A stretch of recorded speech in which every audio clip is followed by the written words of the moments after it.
Hello and welcome to Gaming Gain. My name is Muzz and welcome to another dating video, because that's what we're becoming. And you know what? I'm happy. I'm happy to do so. Just if there's kind of stuff that I want to say about my dating or what I've kind of learned, and that's what this video is going to be about, kind of what I've learned from dating in 2024, because that's what I've done. Been single for a whole year and I've went on a couple of dates, and this is me just kind of giving my, I don't know, what I kind of learned as the year went on, and what I found worked and what I found didn't work, and hopefully you'll be able to take something from this video. I'm not sure, it might just be the people that I've met, but why not? Why not? Let me give you some, hopefully some not advice. Don't want to be advice, but just what I think works for me when I go dating, and then you can potentially take some of that if you want. It's up to you.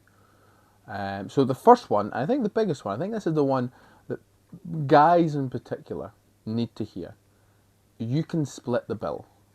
Like, I have not come across maybe one person, bar one, who has had an issue with, splitting the bill or taking a round paying for drinks. It has really not been an issue. Like, because I know the kind of stereotype is the guy's supposed to pay, but why?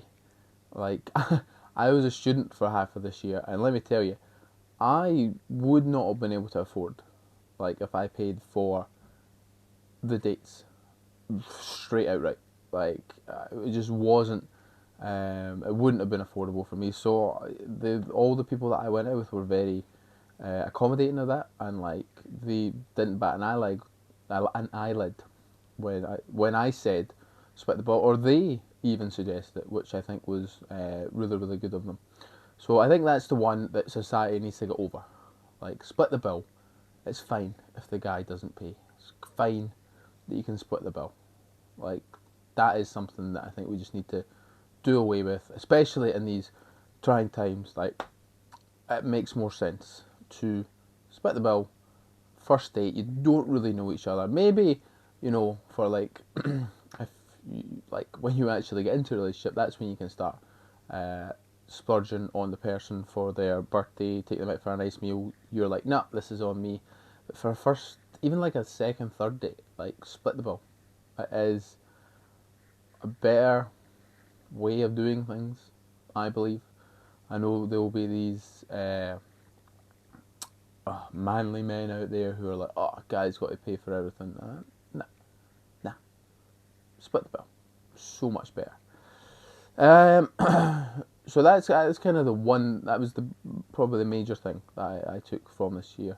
And another one was my first dates. I, early on in the year, really tried to make an effort with the first date, and but like, in terms of going out for drinks, going to events, or making a big like show of it, and that was expensive.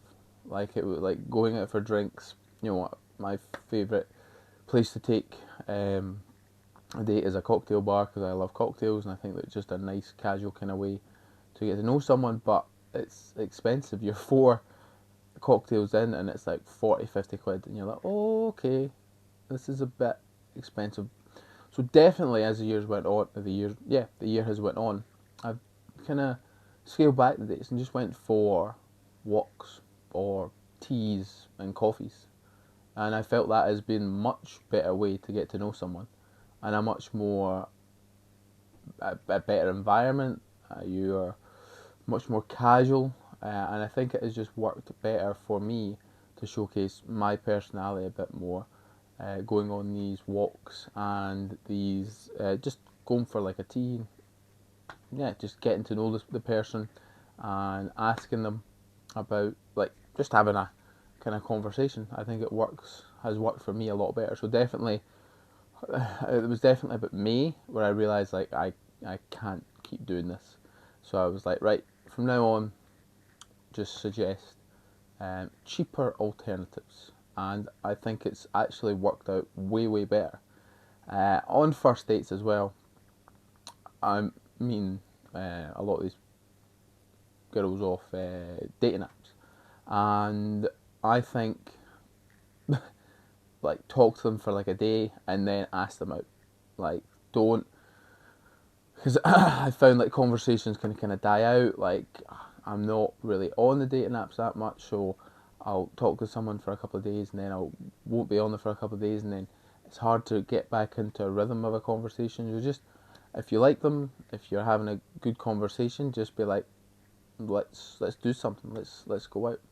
And again, I think that's led to me meeting more people rather than try to talk, because you can ask these questions like when you're in person, and that I think is much better than doing it over. Like, obviously you need to kind of lay the groundwork and like ask them where they're from, what they like, get their kind of general interest, see if there is actually commonality there before you then go and actually out, and then you can learn more about them and you've got more of an insight. But for me personally, I much prefer just to get to know them and then ask them out, and then see what happens from there. And I think that again has worked quite well for me in terms of getting to know the person a lot better. And again, I'm still single, so obviously things haven't worked out for whatever reason, but it's a lot better way, and I think a lot easier way to get to know someone rather than messaging over an app, or like you get their number and then the conversation can just die out pretty quickly from what I have found. And I guess the last thing, like I've kind of, because I'm quite, in terms of one-on-one conversation, I think I'm pretty good, but I do like to have some kind of odd questions banked just in case. Like, one of my favourite questions to ask someone is, if you were a piece of fruit, what would you be and why? And I think just stuff like that, you can kind of see their personality come out a little bit more. Another fun one is like, what animal would you be and why? And just having those, like, if you can feel the conversation start to dip, you can really, I think, build on top of those conversations, and I think really get an insight into who the person is. And yeah, I think that has been it, really, in terms of what I have learned from dating in 2024. I'm definitely going to take kind of the first dates into 2025 in terms of like coffees, walks, and in terms of the messaging, same again. Split the bill. If you take anything away from this video, please split the bill. It's not that big a deal. It shouldn't be a big deal in this day and age. Like, if you're a guy, don't feel the pressure. If you're a girl or a female, don't put the pressure. Not that I don't think any rational person would put the pressure on someone to pay, but I know there is a few out there. Like, I did have that one who did bring it up.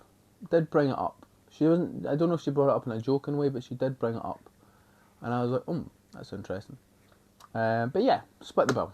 That is kind of what I want you to take away from this video. And that's it. You know, probably not going to go on any more dates in 2024, as it is the holiday period. A lot more family, a lot more friends kind of planned around that. So we'll see what happens in 2025. And I'll see what more I can offer in terms of the dating content that I can provide. I truly am really not sure what I can do after this. I do have one video actually that I'm going to do, which is talking about the worst date that I had this year and how I dealt with it. I think that one will be really good. Again, I'm not going to get personal with it because I think that is important. It's just like what went well, what went wrong, and what I could have done better, what the person could have done better as well. So that's the only real one. But after that, like, I don't want to keep making singles night video because that feels like I'm just going there for that. But maybe there is another board game one. I think it's maybe past actually. But if there's any, because I've done the board games, I've done the Kaylee. Maybe if I go to another one, like if there's a different variety of it, I'll maybe try that. I'd actually quite like to try speed dating. Like the actual, like what you see on TV, like you've got like 5 minutes and then it's the next person. I would like actually to try that and see what that's like, just for the novelty of it. But yeah, that's all. That's all 2025. We'll worry about that in 2025. So, I hope, like, if you are single and you are looking, I hope you can maybe take something from this video. If not, you just wanted to hear about what I've learned from dating, then hope you've enjoyed it as well. If you've got any dating tips or dating experiences that you've had this year, let me know, and we can talk about it in the comments. And with all that said, all that's left to say is any thoughts, comments, general hostile remarks, leave them below. Thank you very much. Bye bye.